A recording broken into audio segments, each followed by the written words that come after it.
উত্তর এবং দক্ষিণ 24 পরগনা, পূর্ব মেদিনীপুর এবং তার সাথে অবশ্যই পশ্চিম মেদিনীপুর এই এবং উত্তরবঙ্গের সবকটা জেলায় কিছু কিছু জায়গায় হালকা এবং মাঝারি বৃষ্টিপাত হওয়ার সম্ভাবনা আছে এবং দক্ষিণবঙ্গের বাকি জেলাগুলিতে দু এক জায়গায় বিক্ষিপ্তভাবে হালকা ও মাঝারি বৃষ্টিপাত হওয়ার সম্ভাবনা আছে উইথ থান্ডারস্টর্ম।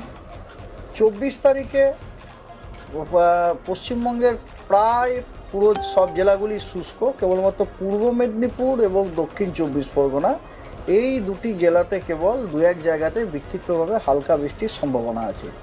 এরপরে 25, 26, 27, 28 এই 4 দিন কিন্তু পশ্চিমবঙ্গের কোনো জেলাতে কোনো বৃষ্টিপাতের সম্ভাবনা নেই। 30 তারিখে পশ্চিমবঙ্গের সব জেলাগুলিতেই দু এক জায়গায় বিক্ষিপ্তভাবে থান্ডারস্টর্ম উইথ লাইটনিং হওয়ার সম্ভাবনা রয়েছে এবং সেখানে সব জেলাগুলিতেই আমরা হলুদ সতর্কবার্তা দিয়ে রেখেছি, কিন্তু কোনো কমলা সতর্কবার্তা নেই।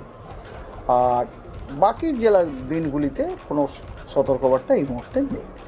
আর এরপর আসি তাপমাত্রা।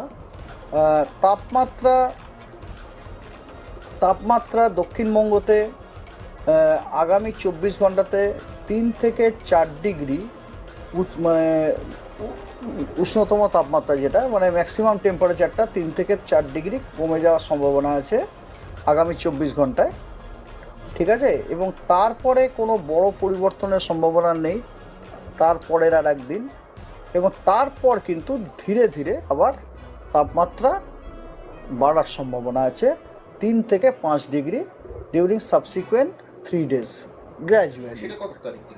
এই দেখুন আজকে হচ্ছে কত তারিখ, 23 তারিখ থেকে 24 তারিখ পর্যন্ত ম্যাক্সিমামটা টেম্পারেচারের খুব বড় রকমের পরিবর্তন নেই, কিন্তু 24 তারিখের পর অর্থাৎ 25 তারিখ অনওয়ার্ডস ম্যাক্সিমাম টেম্পারেচার কিন্তু 3 থেকে 5 ডিগ্রি সেন্টিগ্রেড ধীরে ধীরে বাড়ার সম্ভাবনা রয়েছে।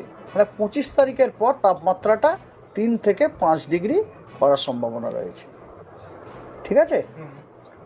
আর similarly for North Bengal also একই রকম।